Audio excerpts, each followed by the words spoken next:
देखिए बेटे प्रश्नावली 1.1 क्वेश्चन नंबर 6। क्वेश्चन नंबर 6 देखिए कि 6/13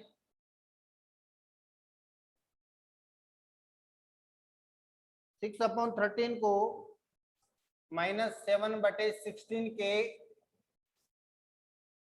व्युत्क्रम से गुणा कीजिए।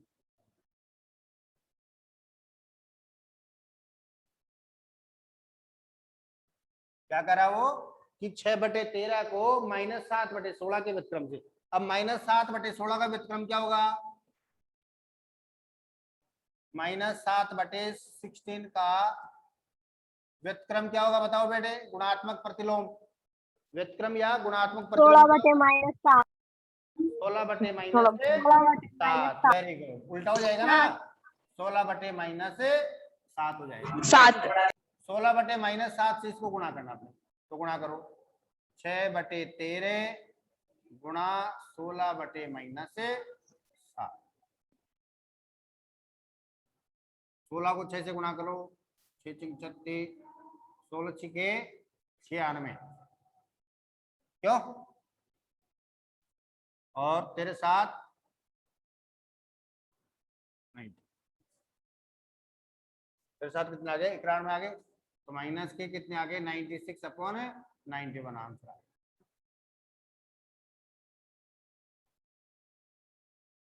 Question number 7।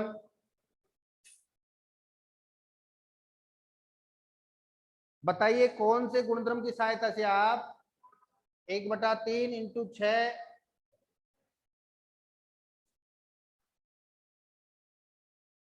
कि कौन से गुणधर्म की सहायता से 1/3 इंटू 6 इंटू 1/4 4/3 सॉरी को 1/3 इंटू 6 इंटू 4/3 के रूप में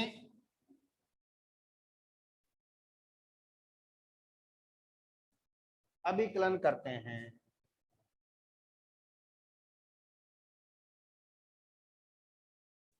तो देखिए इसमें क्रम बदल रहा है। क्या बदल रहा है? क्रम 1/3 और ये किस रूप में आ गया? इस रूप में a इंटू बी इंटू सी बराबर किस में आ गया? a इंटू बी और इंटू सी। ये नियम लागू होता है कि नहीं होता परिमेय संख्याओं में? परिमेय संख्याओं में ये नियम लागू होता है कि नहीं होता है? Yes sir. और ये क्या? क्रम विनिमय का नियम। गुणन में क्रम विनिमय नियम लागू था, हमने पढ़ा था परिमेय संख्याओं में कि क्रम विनिमय। तो ये कौन सा हो गया? क्रम विनिमय का नियम लागू हो गया। तो आप कहेंगे इस गुणधर्म की सहायता से हमने इसको इस प्रकार, ठीक है ना? सर दोबारा बताओ एक बार। क्रम विनिमयता गुणधर्म कौन सा गुणधर्म हो गया? a इंटू बी इंटू सी बराबर होगा a इंटू बी और ब्रैकेट के बाद में इंटू सी, ये बराबर होगा। तो ये कौन सा नियम आता है? क्रम विनिमयता। कौन सा नियम आता है? ये क्रम विनिमय, ठीक है ना? यो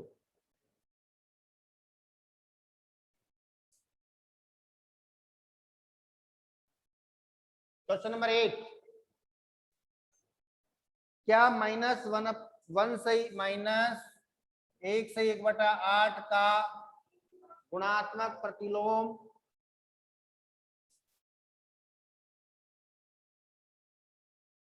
प्रतिलोम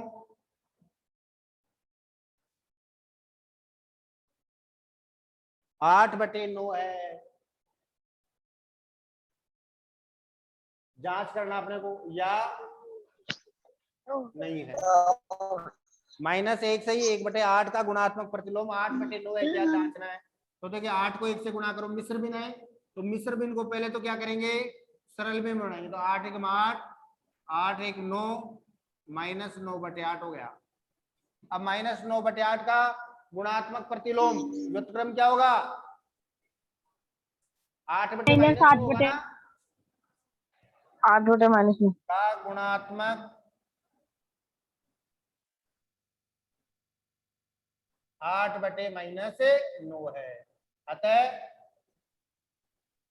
8/9 -1 से 1/8 का क्या है? गुणात्मक प्रतिलोम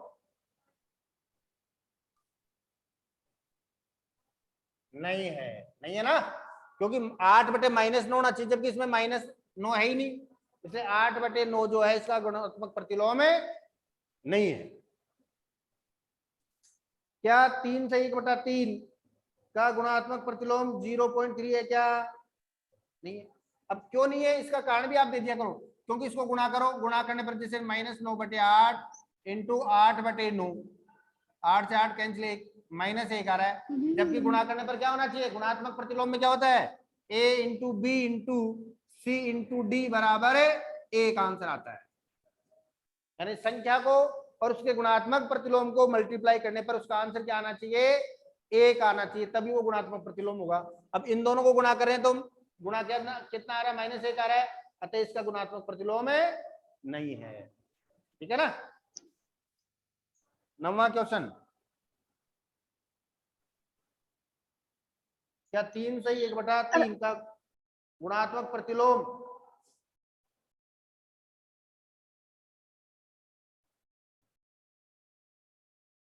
0.3 है?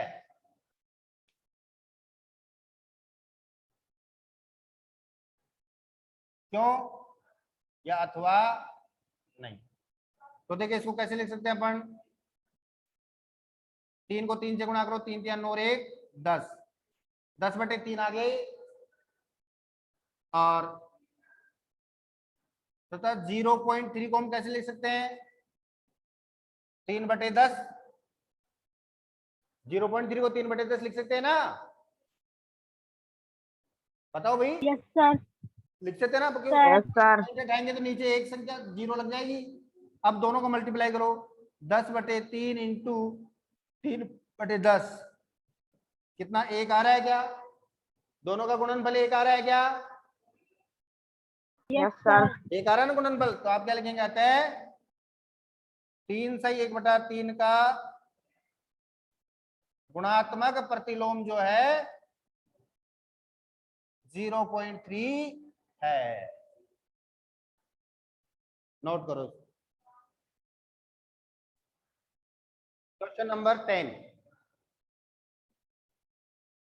अभी क्वेश्चन नंबर 10 और 11 इस प्रकार के क्वेश्चन है, ओरल हल करने वाले, जो आपने अब तक चैप्टर में पढ़ा उसके बेस पर इसके आंसर दिए जाएंगे। लिखिए। 10वें का फर्स्ट क्वेश्चन है कि ऐसी परिमेय संख्या जिसका कोई व्युत्क्रम नहीं है, ऐसी परिमेय संख्या जिसका कोई व्युत्क्रम नहीं। दूसरा, परिमेय संख्या जो अपने व्युत्क्रम के समान है,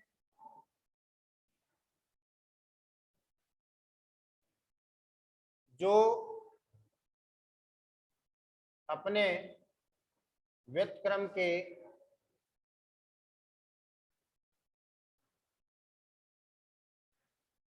समान है। थर्ड क्वेश्चन इसमें, परिमेय संख्या जो अपने ऋणात्मक के समान है,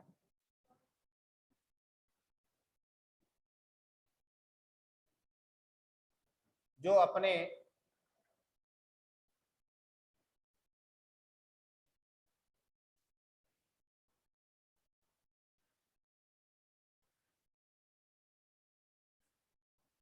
ऐसी परिमेय संख्या जिसका कोई व्युत्क्रम नहीं है, परिमेय संख्या जो अपने व्युत्क्रम के समान है, और परिमेय। तो देखिए हल करते हैं अपन। पहला, ऐसी परिमेय संख्या जिसका कोई व्युत्क्रम नहीं है। अब बताओ ऐसी कौन सी परिमेय संख्या है जिसका व्युत्क्रम यानी गुणात्मक प्रतिलोम नहीं है? बताओ। तो सबका है लगभग लगभग, लेकिन शून्य, जीरो परिमेय संख्या है, पढ़ा था हमने। जीरो परिमेय संख्या है, अब इसका इसका ऋणात्मक वो क्या होगा, बताओ बच्चे, इसका व्युत्क्रम क्या होगा, जीरो का कोई भी व्युत्क्रम, क्योंकि जीरो के ऊपर आप 1/0 लिखेंगे तो ये तो अनंत आता है, इन्फिनिटी आता है, इसलिए आप क्या लिखेंगे, जीरो, यानी शून्य परिमेय संख्या का कोई व्युत्क्रम नहीं होता है। ठीक है, कौन सी परिमेय संख्या जिसका कोई व्युत्क्रम नहीं होता है, जीरो का, किसका, बोलो भाई, जीरो का। जीरो का। अब कहां चले जाते हो तुम लोग बीच में ही, परिमेय संख्या जो अपने व्युत्क्रम के समान हो, ऐसी परिमेय संख्या जो अपना व्युत्क्रम उसका यानी परिमेय संख्या वो कौन जिसका व्युत्क्रम भी वही संख्या हो, बताओ, सोचो देखे,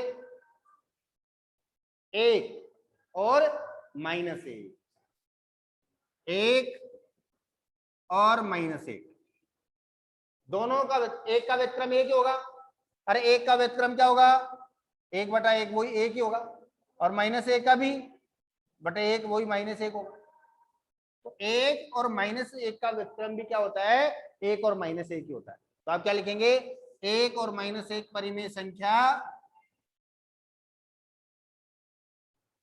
का व्युत्क्रम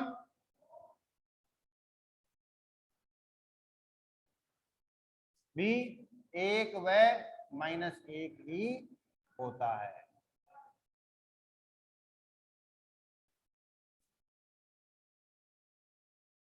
यानी समान हो गया। तीसरा, परिमेय संख्या जो अपने ऋणात्मक का समान, वह परिमेय संख्या जो अपने ऋणात्मक के समान है, तो ऐसी कौन सी संख्या बताओ जो प्लस और माइनस दोनों में सेम वही रहती है। जैसे अगर एक की बात करें तो एक तो ये होता है, इसका ऋणात्मक -1 होता है, लेकिन ऐसी कौन सी संख्या जो प्लस में भी वही है और माइनस में वही है, zero. Zero, very good, zero plus minus zero ही जीरो रहेगा, कोई फर्क नहीं पड़ता ना, तो जीरो। Yes sir. शून्य परिमेय संख्या अपने ऋणात्मक के समान है, ये होगा। क्वेश्चन नंबर 11, रिक्त स्थानों की पूर्ति कीजिए।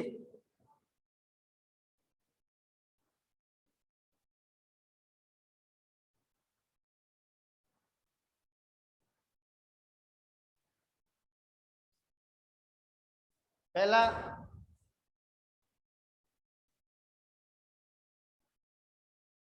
शून्य का व्युत्क्रम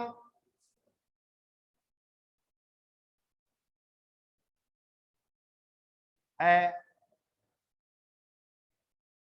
दूसरा, संख्याएं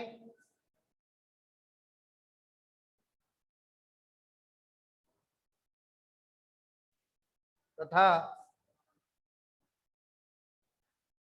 खालिस्तान स्वयं के व्युत्क्रम है।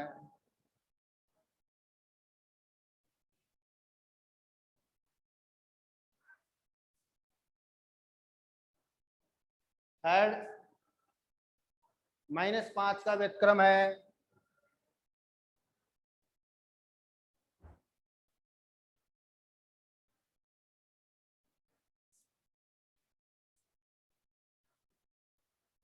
फोर्थ,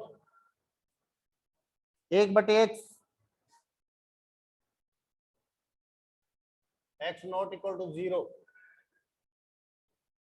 का व्युत्क्रम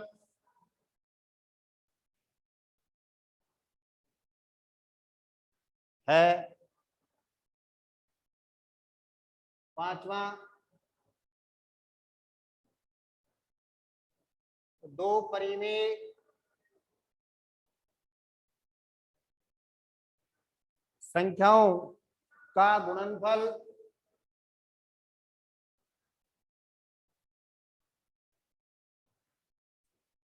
हमेशा है। किसी धनात्मक परिमेय संख्या, छठा क्वेश्चन,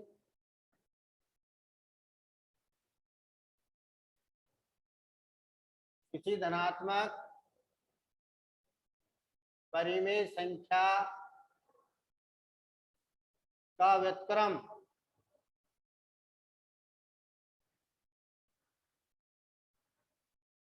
है। अब देखिए, अब चर्चा करते हैं अपन इस पर। पहला प्रश्न देखिए, शून्य का व्युत्क्रम है। शून्य का क्या होगा व्युत्क्रम? शून्य का व्युत्क्रम ही नहीं है। होता है क्या शून्य का व्युत्क्रम? No sir.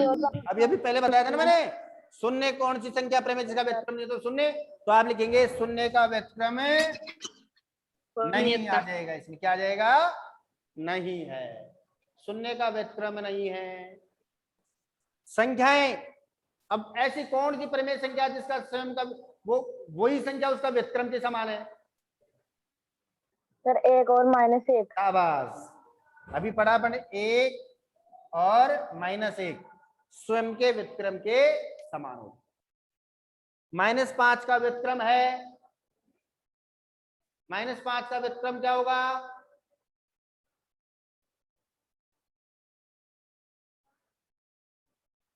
अरे उल्टा कर दो ना, तो -1/5 भाई उल्टा हो जाएगा ना 5 का, इसके नीचे 1 मान लो बटे में, तो 1 ऊपर और 5 नीचे, तो -1/5 हो जाएगा।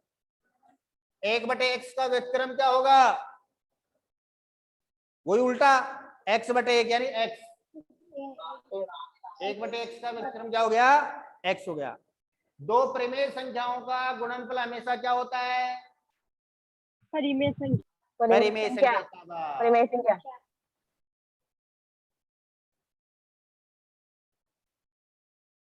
दो परिमेय संख्याओं का गुणनफल हमेशा परिमेय संख्या है। योगफल भी परिमेय संख्या है, पढ़ा था अपन ने।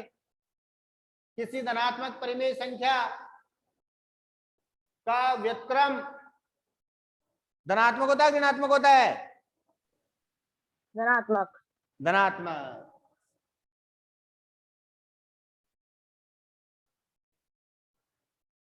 किसी धनात्मक परिमेय संख्या का व्युत्क्रम धनात्मक होता है। ये अपना जो चैप्टर है वो क्लियर हो गया है। 1.1 प्रश्नावली जो है आज कंप्लीट हो गई है। इसको आपको सोल्व करना है और दोपहर में 1:30 बजे से आपके एग्जाम्स होंगे, उसकी भी आपको तैयारी करनी है। मंडे को जो है परिमेय संख्याओं का रेखा पर निरूपण, संख्या रेखा, परिमेय संख्याएं जो है ना उनका संख्या रेखा पर निरूपण हमें मंडे को पढ़ेंगे। ठीक है बेटे, इसको नोट कर लो।